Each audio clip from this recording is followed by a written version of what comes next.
Hello, we're here at HashiConf North America 2019 in Seattle, and I am Lachie Evenson. I'm a PM at Azure, and I'm joined by Nick Jackson. I'm a developer advocate at HashiCorp.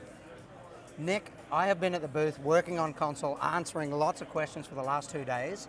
Can I dig into console a little bit? Please, yeah. So people are coming up and they're really interested in console and what it means to service mesh, but they're also asking me about the lineage of console. Yeah. Is it service discovery? Is it key value store? Is it intentions and automation, audit policy?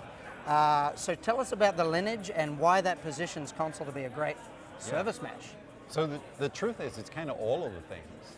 And what we actually did with console service mesh is we built a service mesh on top of the existing service discovery and the key value and all of the great features that already existed in console.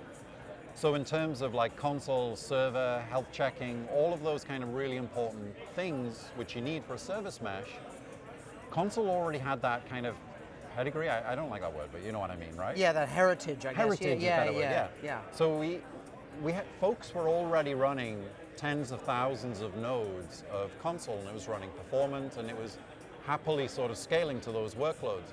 So being able to build service mesh on top of those successful primitives really kind of, I think, is a cool thing.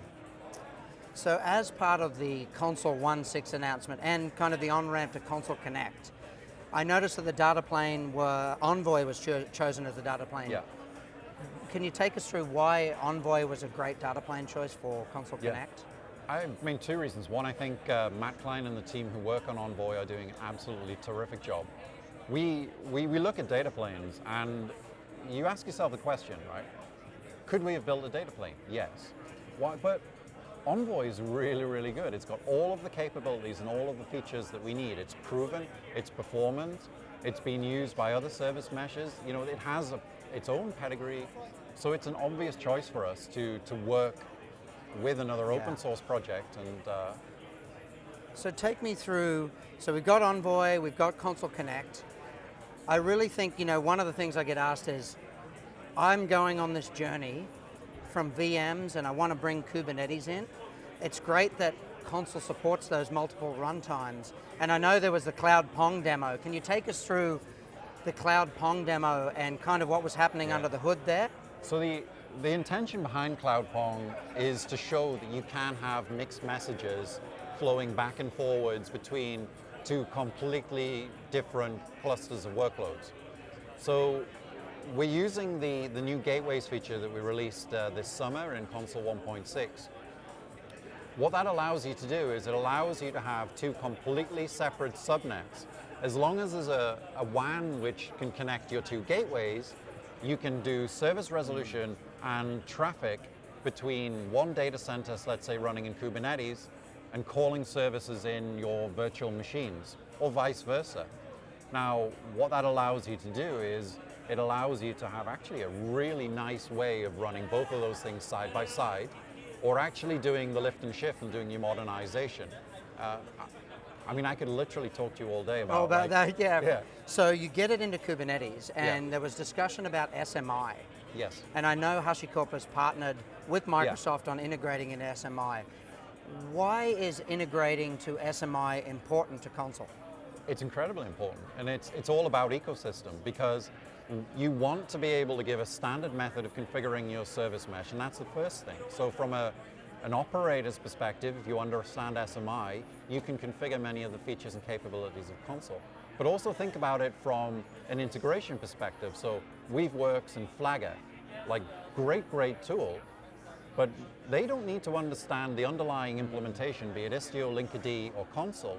All they need to understand is SMI as an interface. So it's just incredibly great, and I'm really looking forward to how it can kind of grow the whole service mesh ecosystem. So 1.6 also, I'm going to go back to 1.6, and you moved the bar from layer 4 routing to layer 7. Yeah. Tell me why that was important and what that enables. Yeah. So so obviously at layer 4 you're going to get incredible performance because you're non-protocol specific, you're just throwing sort of packets over the wire. The reason we needed to move to layer 7 so that the data plane has the ability to understand the composition of the protocol is so we can do things like routing. Because if we want to define an HTTP route, then the data plane has to be able to read the protocol to pick out the specifics and then to be able to forward it on.